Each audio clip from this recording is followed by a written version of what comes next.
Is there a rumbling in the jungling? Greetings, viewer. How are you doing? Welcome to Full Record Jacket with Phil and Ben. On this particular edition, we're doing what we always do, which means that we have no particular script and no idea of what we're going to talk about. But that's pretty standard, isn't it? Yeah. Actually, we make out that we're totally unplanned, but that's not entirely true, is it, Ben? Because we do have some tiny little idea of things that we're going to talk about. Yeah, your message to me this morning was make sure this time you have clothes on. I was like, yeah, okay. that was nice. Yeah. Yeah. So literally, waist down, no clothes. Just don't make me stand up, big boy. I'll try not to. I've got my coffee make you cup, stand so I'm up happy. when things are going a bit awry. Do you like my new coffee cup? It's a sky blue classic. What's on the top of that then? How does that work? Oh, it's like a...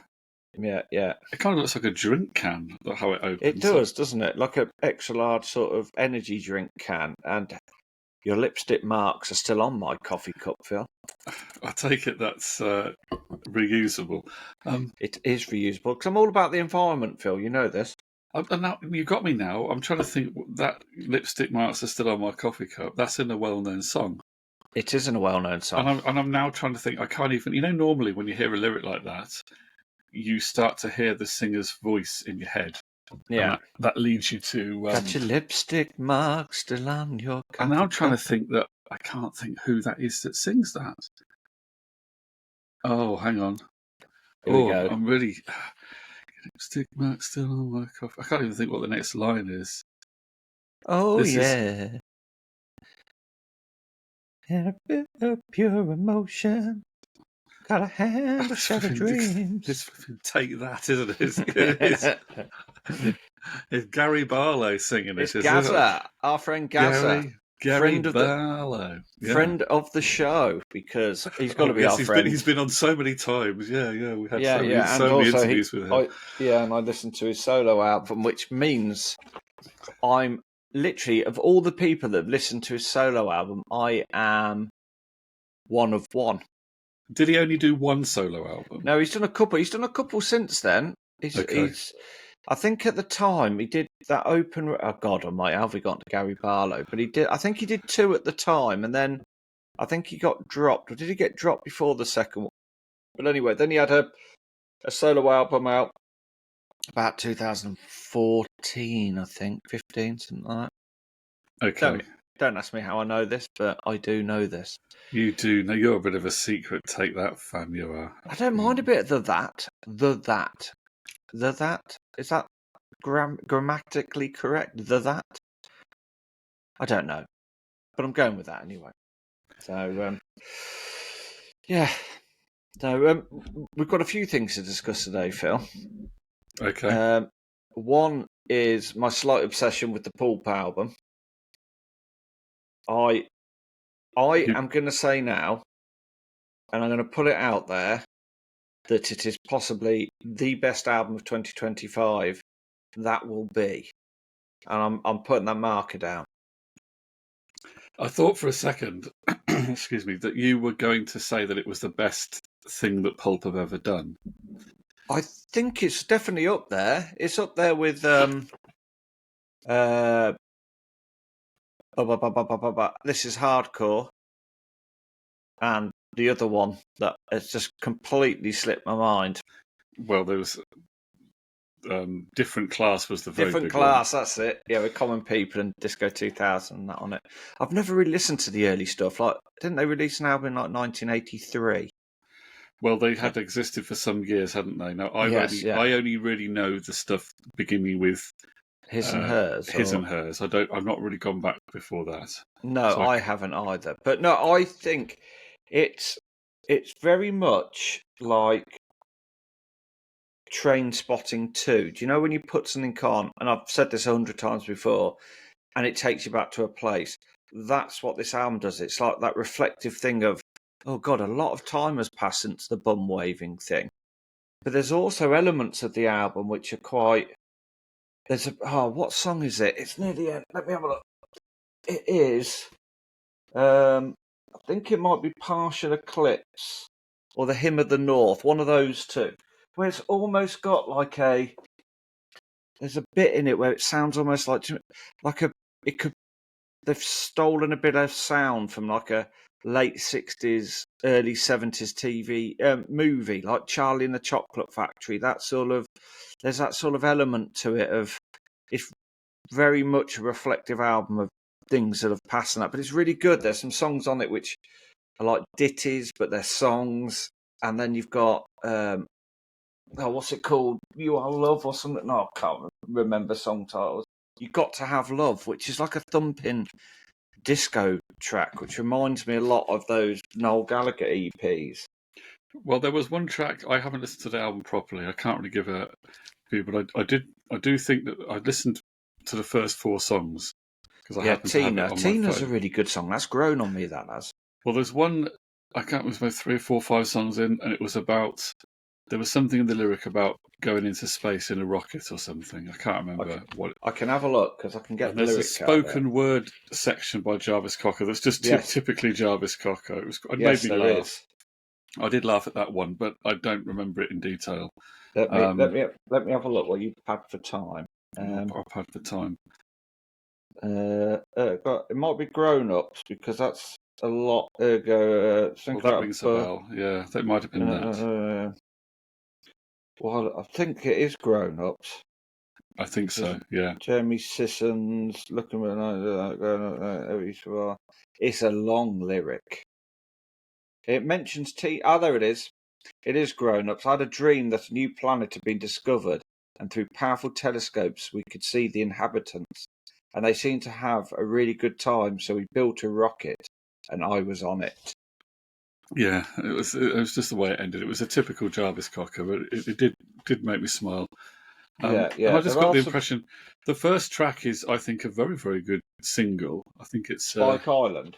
Yeah, I'm obsessed with that. There's something about that track. It's got all the elements that make it. Just something about the hook for the chorus, and it's like I said, it's quite reflective. You know, Spike Island. There are a few Spike Islands around the country, but I'm presuming the one he's talking about is the one in Widnes.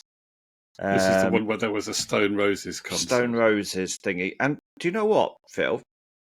That beautifully segues into one of my purchases this week. Do you want to see what it is? Go on. I'm going to bring it up because I haven't had it yet.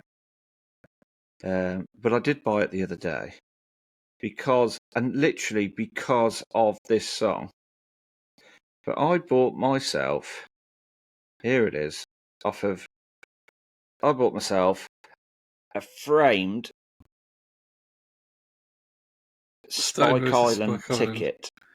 Ticket. Is that real? That's a genuine one from the time. Now, isn't this that Spike Island gig? Was that 1990? 1990, yeah. Now, isn't that a bit like Woodstock in the sense that the number of people who claim to have been there far outweighs the number of people who actually could have been there? Yeah, because I think it only had a capacity of like 20-odd thousand, but they reckon that 20 million people claim to have been there. Is that because there was no real security, so a lot of the scallies from Liverpool and that just got in for free. Yeah. So I'm just going to have a look what the capacity was. Spike Island,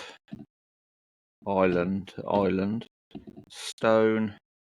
Spike Island, Stone Roses. Here we go. So yeah, it was 1990, and there is the concert ticket there on Wikipedia. Okay.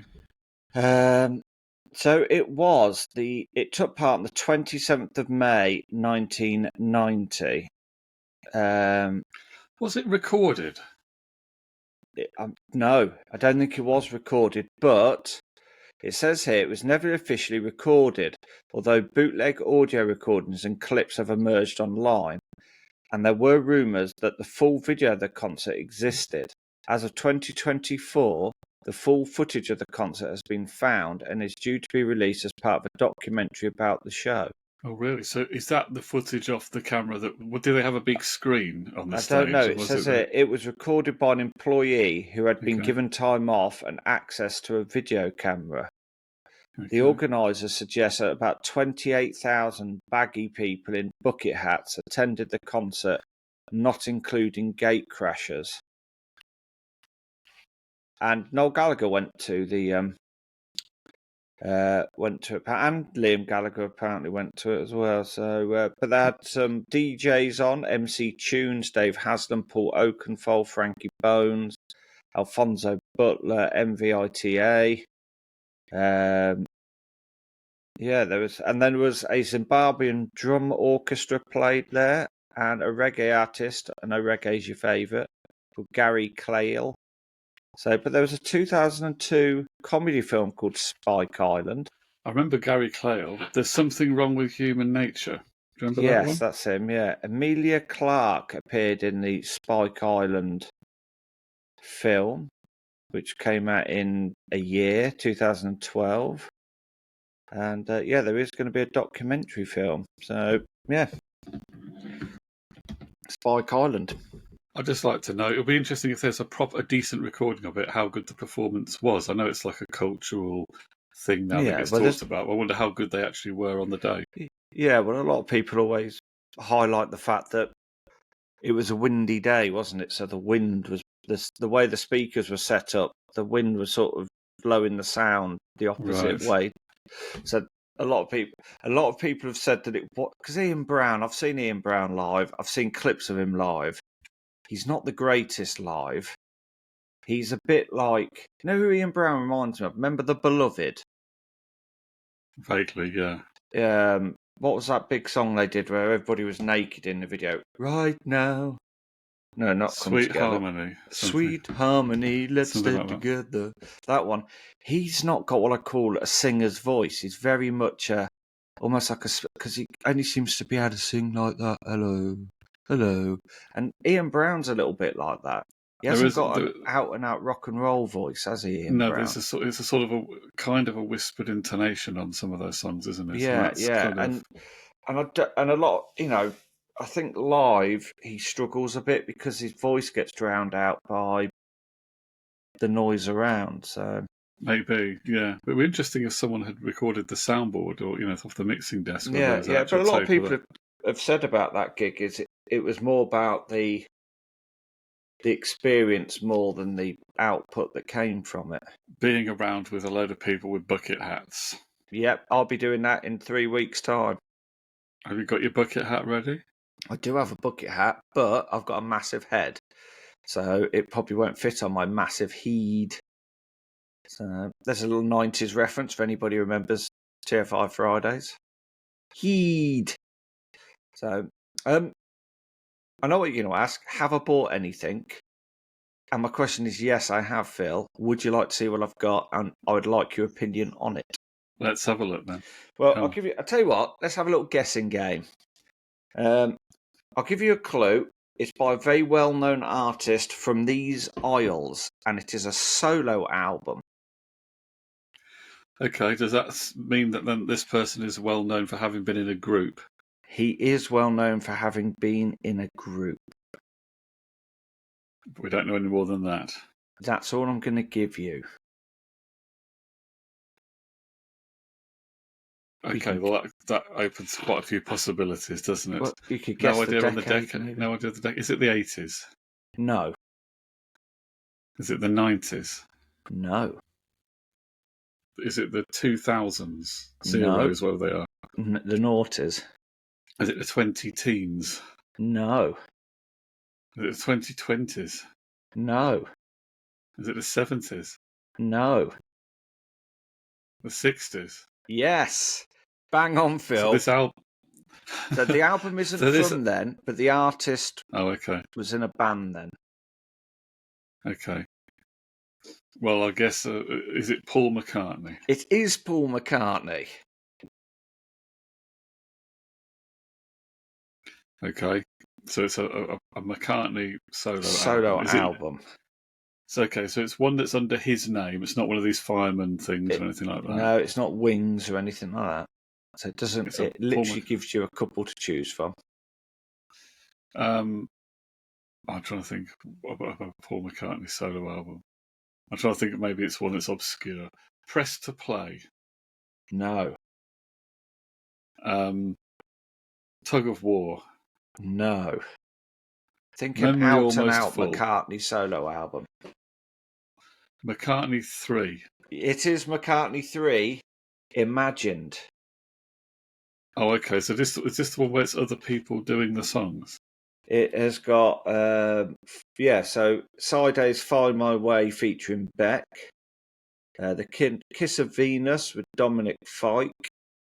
Pretty Boys featuring, you'll have to excuse my pronunciation here, featuring Kubrambin.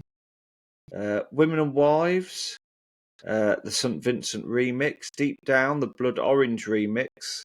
Seize the Day, Phoebe Bridgers. Side C, so it's a 2-disc album, this one. Sliding, the EOB remix.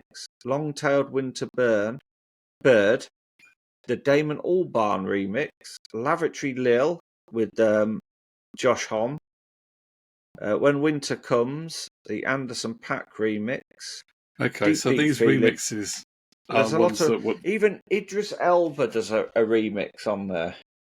But are those remixes ones where they are remixes of the original McCartney version? I have no idea. I was hoping you'd be able to tell me. I've not actually listened to that, but I think that there was an album done where people basically did cover versions of the songs from the albums. Maybe the remix thing are mixes of the McCartney versions, but I don't actually know. Yeah, let's have a look. Sorry, not much use on that, am I? No. Let's have a look. McCartney 3 Imagined. We'll let Wikipedia do our work for us, Phil. It says here, McCartney 3 Imagined is a remix album of the songs from McCartney 3, the 18th solo album by Paul McCartney. It was released in 2021. Let's have a look. The tracks were curated by McCartney, featuring friends, fans, and brand new acquaintances. Dominic Fike's version of The Kiss of Venus was released as the first single, followed by Beck's version of Find My Way and EOB's version of Sliding. Coinciding with its release, McCartney had live conversations via Instagram Live with several contributors. The album received positive reviews. Following McCartney 3 accomplishing the same feat, it became the first remix album to top Billboard's top 10 sales chart in more than a decade. Well, we've reached a point now where, and this happened, I don't know when did this happen. Did this happen in the last 20 years? So it's where new Paul McCartney albums tend to get positive reviews, whereas there was a time when the new albums that he did got negative reviews. But they seem to be... Yeah, I think since Magic Pie. I think since the Beatles anthology. Since Flaming Pie. Maybe Flaming been a bit Pie, more, Magic Pie. Bit more open to them. It just seems to be there's a sort of... I'm not saying that they shouldn't be given good reviews, but there tends to be a sort of a... when the albums first come out, a wanting to like them rather than a wanting to dislike them. And that seems to be more the case with a lot of the writers now. Yeah, and I get that because I know a lot of albums I've bought and then gone, I should like this because I like guitar music and I find it really hard to get into it. Well, I must admit, Paul McCartney is one of the artists where, with his very recent stuff, I'm starting to find it difficult to keep up with all of it. Do you know what I mean? I'm not one of these people who closes their mind to the later material by these artists. I'm very much into, give it all a listen. And I know he has done some good stuff in recent times. I do like, but it's harder. It gets harder and harder. The bigger their catalogue gets, the harder it gets to keep up. Yeah, because you can't listen to all of it all of the time. I mean, I haven't listened to the last couple of Bob Dylan albums. I've not listened to as much as I used to listen to the new ones even 20 years ago, and I just haven't.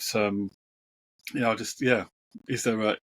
Everyone has a bit of a cut-off point with these artists, don't they? Because after a while, you've got so much music by them that you can't take on board anymore. Is that the case with some artists? Yeah.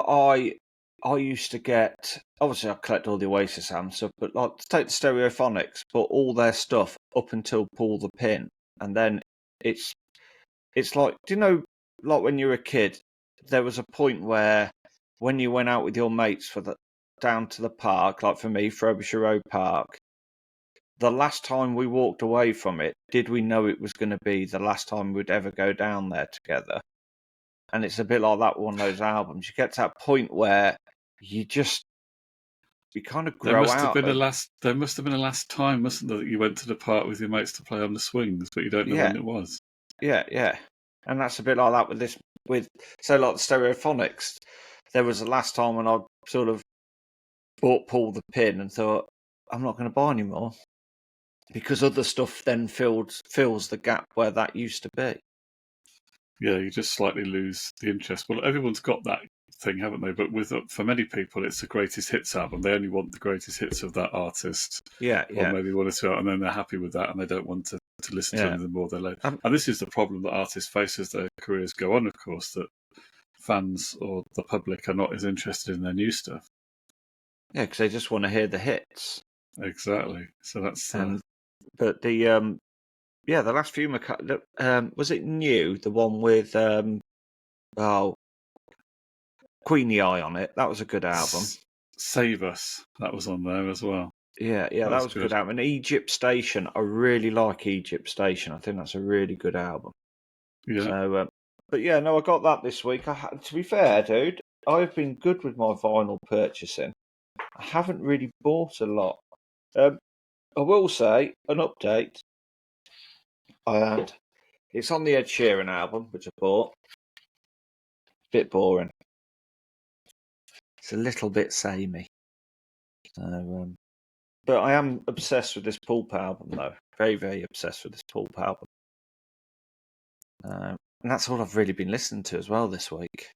I'll have to keep listening to the Pulp album. Oh, no, I'll tell you what I did listen to this week. Somebody sent me something.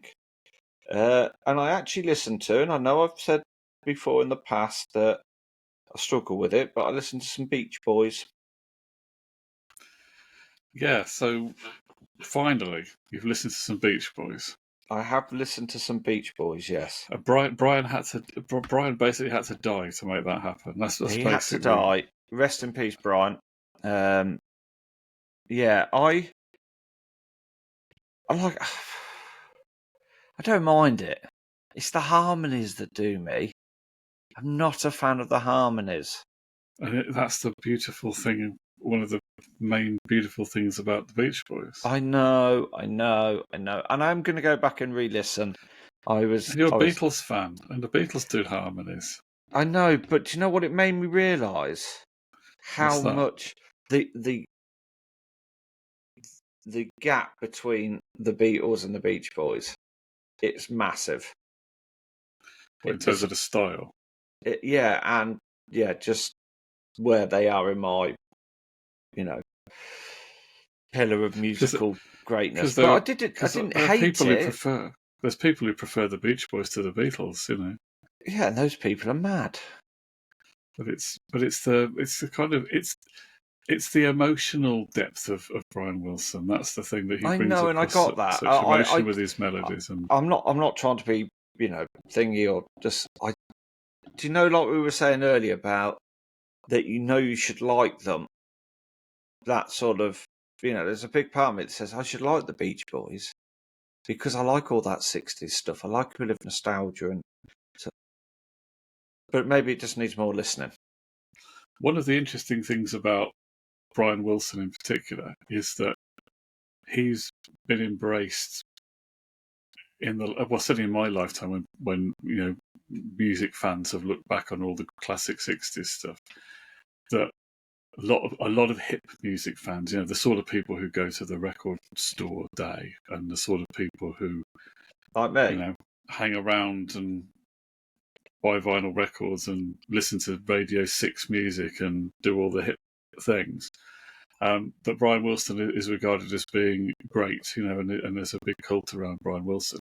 And yet Brian Wilson wasn't a hip guy in the 60s. He was actually kind of a bit nerdy, a bit dorky, really. by comparison yeah. with, he wasn't like Jim Morrison from the Doors or Mick Jagger, or he wasn't like a cool guy. No, they He weren't was rock he and was rollers, were they? In the true he was essence of the he was uncool. He was kind of uncool. But there's the sort of, it's the tortured genius thing that's made Brian Wilson into a cult figure. It's all that, isn't it? That and his the struggles mystique as well, around him with Sergeant Pepper's and all that sort of stuff that it sent him and into a tailspin. The Unfinished Smile album and all that stuff Is that the one he came back and redid about 2004, something like that? That's the one. He did a new presentation of it, which he declared was then finished. Yeah. Yeah, because wasn't it on Jules Holland? I'm sure I saw him on Jules Holland doing it. I think he did go on it at that time. Yeah. Well, we will have to do a show on the genius of Brian Wilson.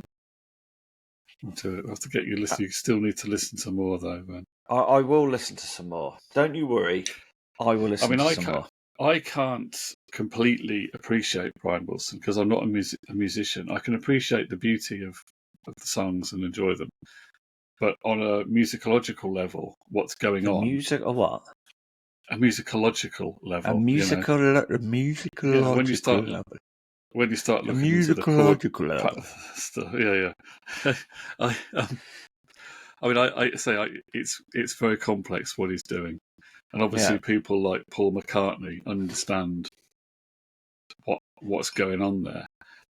That's on a level that's a bit beyond me, but clearly, it is quite special. Some of that music, there's some great. It's not like people don't write tunes like that every day. So it's, I think my biggest thing with music is it has to grab me straight away. It has to be that thing I'm like, because my brain doesn't operate normal. If it doesn't grab me straight away, then I can't fixate on it. Yeah, well, as I tend to be, there's some music that I can like right away, but if I like it right away, that tends to mean that it's perhaps similar or in a similar vein to something that I already like. Whereas if it's something experimental and a bit unusual, or a type of music that I'd never really been into before, it might take me a while to get to like it. I might need to play it a lot more. There's some stuff that I don't like or I haven't liked that I've been exposed to it and more, and then I have gradually come around to getting used to it and started like to reggae. dig it. Yeah, well, I would probably dig more proper, authentic reggae. I think my problem with reggae is more to do with when people do this watered-down cod imitation reggae. I think that's what I find cod inauthentic. Imitation reggae. Yeah, there's a genre It's like, for you. And it's that's my problem with it. I think if you played me some of the stuff from Jamaica that was actually done in, what was it, the Black Ark studio, I probably think that was kind of groovy. I'll probably get more into that. Yeah. I can imagine you in the, what was it called, the Black Ark studio. The Black Ark. That was the one that burnt down, wasn't it? Was it? Did the guy burn it down? I'm not a reggae expert, as you know. But I've forgotten his name. The guy who produced loads of that stuff in the 60s and early 70s. Yeah. And then he was one of the main producers. And I think, didn't he burn the studio down or something? There was something about that. But that's where a lot of those records were made. And I know that some reggae aficionados think that the ones that were recorded there have got the sound that was never really been recaptured anywhere else. Yeah. It's kind of a bit like the Sun Studio in Memphis for early rock and roll. It had a sound that was never quite captured anywhere else. Yeah. I tell you what, I learn something every time we do these. Yeah. You see? I feel like I've learned something. I've learned that you know nothing about the McCartney 3 Imagined album. Exactly. Yeah, you've learned that. And I must listen to it. I must give it a try. I might listen to it later if I can stop listening to the Pulp album. I haven't immersed myself really into McCartney 3. I didn't think it was bad. I know some people didn't like it. It was a bit divisive, but I didn't dislike it. That was his lockdown album, really, wasn't it? It was, yeah. I'm just having a look through, see if I've had any more albums turn up. I don't think I have. Oh, there's always a good one. What you find. Here you go. This isn't a new one, but it must have been it when I was sorting out my albums. Some that I was umming and ahhing whether to keep or not, and I don't know what one of them. I have no idea why I've kept it, but look at that. The Doobie Brothers, groovy. Doobie Brothers. They look cool. Look at it. They got the best of the now. Do I know anything by the Doobie Brothers? I probably do. You must know Long Train Running. Yeah. You must know that. I think I do know that one. When it doesn't, without love, where would you be now? Is the chorus lyric. Without love, yes. Where would you be now? You know the one. Yeah, you'll know that one. You may know one or two others. Yeah. It says here. Yeah. Okay. Well, there's that, and then some reason now. I don't know if you've ever. This album was in my collection. You see that?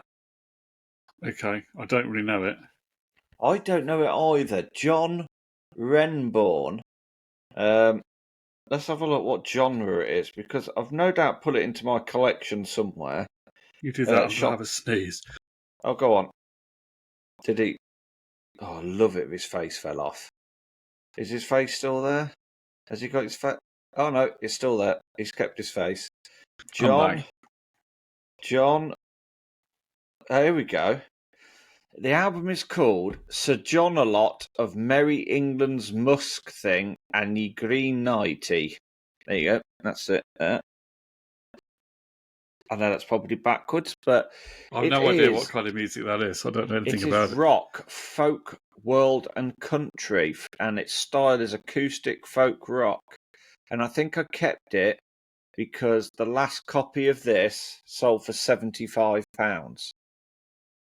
on the 4th of June 2025. So I think that's why I kept it. But I don't know if you can see that. When did this album come out? When was it out? When was it? 1968 this album come out. They obviously didn't have Microsoft Paint then, because can you see his little face in there? They just... Okay, yeah. So I kept that. It was, so that's gone for £75, so I better keep hold of that one. And I don't know why I've got this one, why I didn't give it to the local record shop. Because it's Christa Burr. And I don't know why. I mean, if you look at him there, he looks like a mid-50s bank manager. And he's probably about 28 there. I need to find out. Where did you get that from? It must have just been in amongst some albums, because obviously people give you stuff, don't they? Give you albums. Has that got Lady in Red on it? It has got Lady in Red on it. I thought I recognised the album. Christa Burr was born in 1948. So in that picture there, he is 38. He's younger than me and you there, Phil, by quite some considerable distance. He did look quite middle-aged around that time, didn't he? Yeah. And he's obviously 76 now. Have I actually why have I kept this Christa Burr? Christa Burr is somebody who does not appear on my musical radar. Chris Rea, I don't mind. Chris D. Burr, Into the Light, Christa Burr. I might have kept it because it was worth some money. For sale. The last copy sold for 73 pence. The highest it sold is £6. So I have no idea why I've kept that in my collection. I don't know. But obviously the one that's worth £75, I'm going to keep. Just have a look so there's any more bad at, because I must have been sorting them out and I've just left them in my pack of stuff to listen to. So, Christa Burr. It's just not good, is it? Well, I can tell you that the Lady in Red, technically that song is called The Lady in Red, right? Well, hopefully it's one of those popular songs that everyone knows it, everyone's heard it. Yeah, it is The Lady in Red, but people don't actually know the full title. one of the most requested songs ever on hospital radio. I can tell you that Is it? from experience. It used to be requested almost every week back in the 80s and into the 90s. For a long, long time, it was up there. It's still up there, I think. I think it's still up in the top 20, maybe in the top 10. But it's not asked for quite as often as it used to be. But I'm just looking at it now. The lyric is, the first chorus is "The Lady in Red." Yeah. The second chorus is just "Lady in Red." There's no Yes. "the," but it is called "The Lady in Red." Yeah. Yes, it's a weird one. There's a number of songs. I can tell you, there's some other classic, much requested songs where people don't know the proper title. So I'll tell you the other two. Go on. Tina Turner, Yeah. The Best. The song is Yeah. called The Best, but everyone knows Yes. it as Simply the Simply Best the because of best. the Yeah. lyric. And the other one is Engelbert Humperdinck, Release Me, which everybody refers to as Please Release Me, because that's what he sings. But it is technically just called... Oh, and the other one, if you really wanted to know, really geeky, Here we go, people. Hold on to your hats. Hold on Phil's to your about hats. to blow our mind. Yeah. Roy Orbison. Yes. Oh, Pretty Woman. Yes. Everyone calls it Pretty Woman. They miss off the O. Partly, I think. Well, partly because he doesn't sing the O in the song. He does at the end, doesn't he? Because at the end, when it fades out, he goes, Oh, pretty yeah, woman. possibly that's why they called it that. I don't know why they called it that, but that. And then obviously it's also been associated with the Hollywood movie, Julia Roberts movie, and so obviously that's just called Pretty Woman, which has helped to send the O into obscurity. But it is there. Yes. At the very end, he sings, yeah, she's walking back to me. Oh, pretty woman. And after that last line, they named the song. There you go. Yes, yeah. Written by Bill Dees and Roy Orbison. Yeah. Yeah. Oh, but I remember my dad had the best of Roy Orbison. Well, he's probably still got it. Best of, and we used to listen to that quite a lot. Always Pretty Woman and